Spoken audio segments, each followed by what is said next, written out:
నడిపించమని మా ప్రభువును మా రక్షకుడైన యేసయ్య అతి శ్రేష్టమైన నామంలో ప్రార్థించి స్తుతించి వేడుకొనిచున్నాము మా పరమ తండ్రి. రెండవదిగా మీకు సాక్షిగా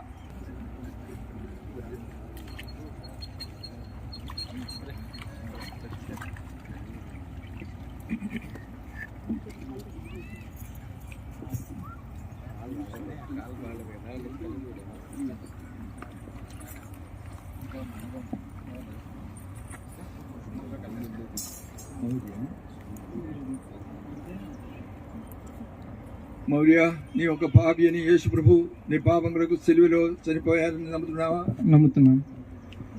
సిలువలో చనిపోయిన యేసు ప్రభు సమాధి చేయబడి మూడవ రోజు తిరిగి లేచారని నమ్ముతున్నాను.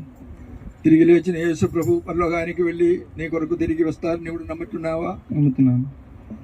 నీ విశ్వాసాన్ని బట్టి ఇచ్చిన బహిరంగ సాక్ష్యాన్ని బట్టి తండ్రి యొక్క కుమారుని యొక్క పరిశుద్ధాత్మ యొక్క నామంలో మీకు బాప్తిస్మం ఇస్తున్నాను. మహోన్నతుడైన మా తండ్రి, మహిమగల మా దేవ, ఘనమైన శ్రేష్టమైన ప్రభువా, మీకు వేలకొలది వందనాలు, స్తుతులు, స్తోత్రాలు చెల్లిస్తున్నాను. ఇదిగో ఈ బాప్తిసాల కార్యక్రమాల్లో కార్యాన్ని బట్టి స్తుతిస్తూ ఉన్నాను. మీద విశ్వాసం ఉంచి రక్షణ తీర్మానం చేసి నేడు సంఘం ఎదుట పెద్దల ఎదుట ప్రభా సాక్షాత్తంగా బాప్టిజం పొంది ఉండగా ప్రభా మిమ్మల్ని స్తుతిస్తూ ఉన్నాం, మహిపరుస్తూ ఉన్నాను. ఇదిగో ఈ పాత పరిస్థితులను విడిచి నూతన జీవితంలో ప్రవేశించి ఉండగా మీ కొరకు విశ్వాసిగా, మీ కొరకు సాక్షిగా సంఘంలో గొప్ప స్తంభంగా నిలబెట్టమని ప్రభువైన యేసుక్రీస్తు శ్రేష్టమైన నామం పేరిట స్తుతించి ప్రార్థన చేసి అడిగి వేడుకొంచున్నాం మా ప్రియ పరలోకపు తండ్రి.